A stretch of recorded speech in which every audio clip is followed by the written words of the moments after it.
जिन UGC के नियमों पे बवाल मचा है और अब सुप्रीम कोर्ट ने जिसको एबियंस में डाल दिया है, यानी ठंडे बस्ते में डाल दिया है, अब 2012 के नियम लागू रहेंगे। उन नियमों को आखिर किसने हरी झंडी दी, उसके पीछे किसका हाथ है? जो अभी बात चल रही है वो चल रही है दिग्विजय सिंह की, और इसके लिए दिग्विजय सिंह को जिम्मेवार ठहराया जा रहा है। क्या सचमुच दिग्विजय सिंह जिम्मेवार हैं या कोई और है जिसको बचाने की कोशिश हो रही है, या सरकार सचमुच में जो जिम्मेवार है उसको ढूंढेगी, कोई जांच शुरू हुई है? इन तमाम चीजों को आज हम बिटवीन द लाइंस में समझने की कोशिश करेंगे। तो सबसे पहले ये कि दिग्विजय सिंह का नाम इसलिए आ रहा है क्योंकि दिग्विजय सिंह जो स्थायी समिति है पार्लियामेंट की, और जो एजुकेशन पे, महिला पे, बाल विकास पे, इन तमाम चीजों को वो देखती है, और स्थायी समिति है, उसके चेयरमैन हैं, और इन पे जो मंत्रालय है, ये विभाग हैं, इनमें जो कुछ भी होता है इस पे समय समय पर अपनी राय देते हैं, सुझाव देते हैं, इनकी बैठकें होती हैं।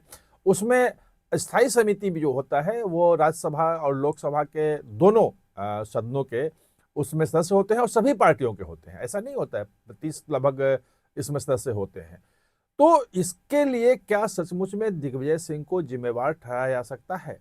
कुछ पॉइंट हैं, जैसे कि जब संसदीय समिति की बैठक में तमाम अधिकारियों को बुलाया गया, उस पर रिपोर्ट दी गई, तो उसमें जो 2012 के नियम थे उसको सुधारने के लिए, उसको और ठीक करने के लिए सुझाव निश्चित रूप से दिए गए। यही नहीं, इसमें यह भी कहा गया कि भाई इसमें ओबीसी को शामिल करने का भी, जिसपे विवाद है कि भाई पहले एससी एसटी के लिए था, ओबीसी को शामिल किया गया, ये सिफारिश भी दिग्विजय सिंह की कमेटी ने पहले की थी। ऐसा नहीं है कि नहीं की थी। अब फिर उन्होंने जो बात की थी कि जो इक्विटी कमेटी बने, जो इक्वलिटी कमेटी जो बने हर उच्च शिक्षण संस्थान में, उसमें 50% एससी एसटी ओबीसी का सीट होना चाहिए, मतलब रिजर्व होना चाहिए, वो उतने लोग उनके होने चाहिए, ये भी उन्होंने कहा था।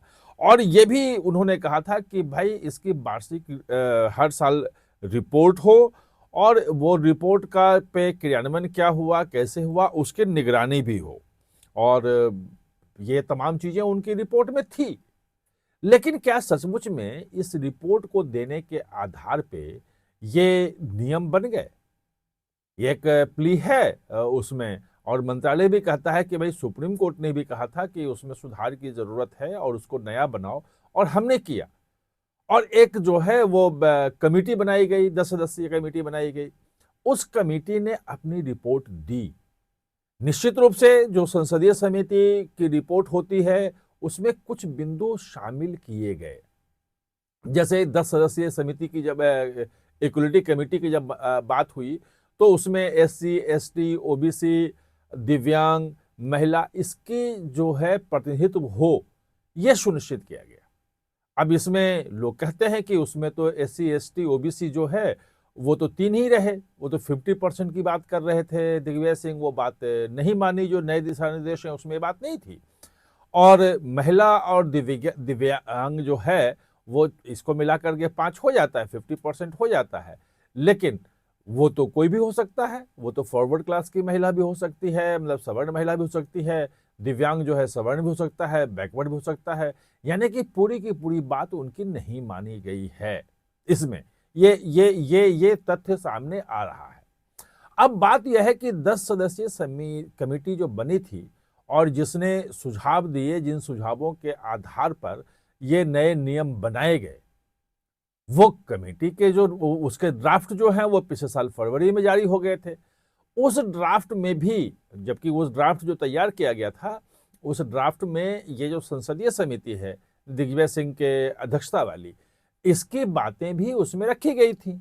लेकिन उसमें कहीं से भी ये नहीं था कि भाई किसी ने गलत शिकायत कर दी तो उसके खिलाफ कार्रवाई नहीं हो।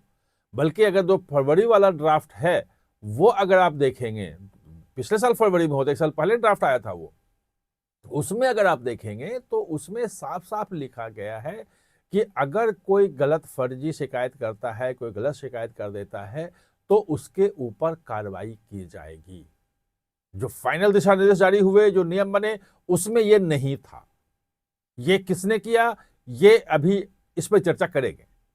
दूसरी बात जो उसमें महत्वपूर्ण है कि जब आपने क्षेत्र, भाषा, जाति, धर्म सबके नाम पे भेदभाव पे नहीं हो और उसमें शिकायत हो, कार्रवाई हो, जब आपने ये बना दिया नियम, 3E डाल दिया, तो 3C में डालने के लिए, स्पेसिफिक करने के लिए कि अनुसूचित जाति, अनुसूचित जनजाति और ओबीसी, स्पेशल क्यों डाला? क्योंकि जाति भेदभाव में तो सभी आ जाते हैं। कल सुप्रीम कोर्ट ने यही किया। आखिर ये किसने डाला उसमें, जबकि ओबीसी का नाम उसमें नहीं था। पुराने जो 2012 वाले में थे उसमें अनुसूचित जाति, अनुसूचित जनजाति का नाम था, SC ST था। और जो ड्राफ्ट है फरवरी 2025 का, उसमें भी SC ST ही है, ओबीसी नहीं था। यानी कि जिस संसदीय समिति की रिपोर्ट के सुझावों को आधार बना करके एक ड्राफ्ट तैयार किया कमेटी ने, उस कमेटी ने भी बहुत सारी चीजें नहीं मानी। अब क्या मंत्रालय ने अपने तरफ से संसदीय समिति की उस बात को एक्सेप्ट कर लिया, कुछ बातों को किया, कुछ को नहीं किया। अब मंत्रालय के कामकाज को आपको समझना पड़ेगा कि कामकाज कैसे होता है, तभी आप असली जो गुनाहगार हैं, जो जिसकी वजह से सरकार मुसीबत में फंसी और सवर्णों में बवाल आया पूरे देश में, और सुप्रीम कोर्ट को इतना हार्श टिप्पणी, इतनी कड़ी टिप्पणी करनी पड़ेगी कि ये देश को विभाजन करने वाला है। ये नियम जो है, आप देश को बांटना चाहते हैं, ये तक सुप्रीम कोर्ट कहना पड़ गया। सुप्रीम कोर्ट को ये तक कहना पड़ गया कि भाई आप क्या अलग अलग हॉस्टल करोगे? वो अलग थलग करने की जो बात थी, जैसे अमेरिका में ब्लैक के लिए अलग स्कूल है और व्हाइट लोगों के लिए अलग स्कूल है, ऐसा आप व्यवस्था करोगे? ये बांटने वाली मानसिकता, ये किसने उसमें जोड़ दिया? ये जरूरी है, ये समझना जरूरी है। और ये आप समझेंगे जब वो समझेंगे नीचे से।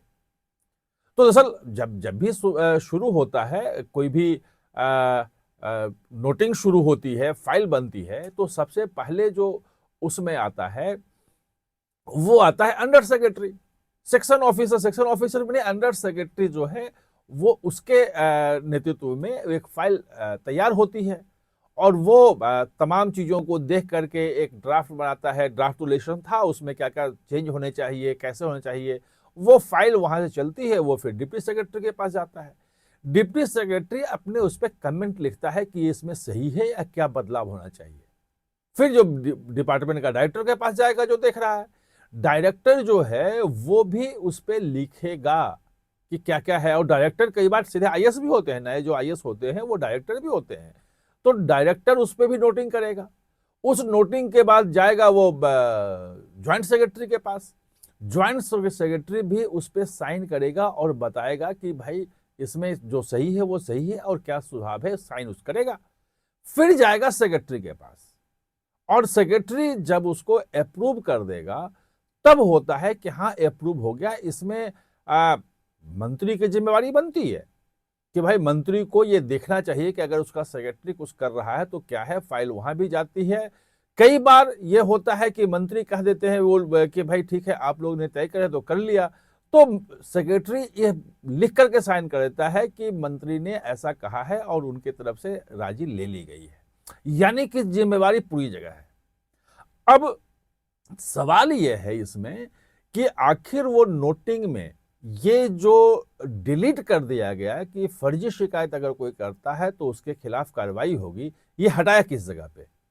क्या अंडर सेक्रेटरी ने जो बनाया था नोट वहां नहीं था, या डिप्टी सेक्रेटरी या डायरेक्टर या ज्वाइंट सेक्रेटरी या सेक्रेटरी लेवल पर हटाया गया या मंत्री कहने पर हटाया गया?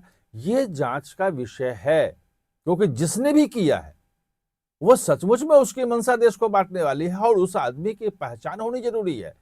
सिर्फ दिग्विजय सिंह के सिफारिश के आधार पे उनको जिम्मेवार ठहरा देना मुझे नहीं लगता कहीं से उचित है।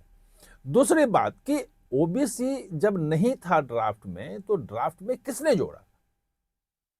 कोई अधिकारी तो होगा, उसकी नोटिंग तो होगी, सब साइन होता है, अपने आप हवा में कुछ चीजें नहीं आ जाती हैं। जिसने किया और जिम्मेवारी तो सबसे पहले ऊपर वाले की बनती है कि भाई अगर अब सब कुछ हो गया तो आप क्या कर रहे थे, सेक्रेटरी क्या कर रहे थे, क्या मंत्री को नहीं मालूम था? अगर नहीं मालूम था तो वो भी एक बड़ी बात है। तो पूरी अगर प्रक्रिया को समझेंगे तो दिग्विजय सिंह जो रोहित वामुला को लेकर के कांग्रेस अभी भी रही है, अभी भी रोहित वामुला का मुद्दा उठाती रही है कि वो दलित है। खैर, दलित होने पे भी रोहित वामुला का एक विवाद है क्योंकि कई लोग ओबीसी बताते हैं। उसकी आत्महत्या को लेकर के उसी के बाद ये सारे निर्देश आए थे। अब जब चीजें यहां तक पहुंच गई हैं तो ये सरकार को बताना चाहिए खुल के कि आखिर में असली गुनाहगार कौन है, किसने उसमें नाम शामिल करवाया और अप्रूवल कैसे हुआ, यह जानना जरूरी है। क्योंकि तभी भविष्य में सरकार जो है ऐसी गलतियों से बचेगी और ऐसे जो सरकार को फंसाने वाले लोग हैं वो उनको साइडलाइन किया जा सकेगा। आप हमारे साथ जुड़े इसके लिए बहुत बहुत धन्यवाद।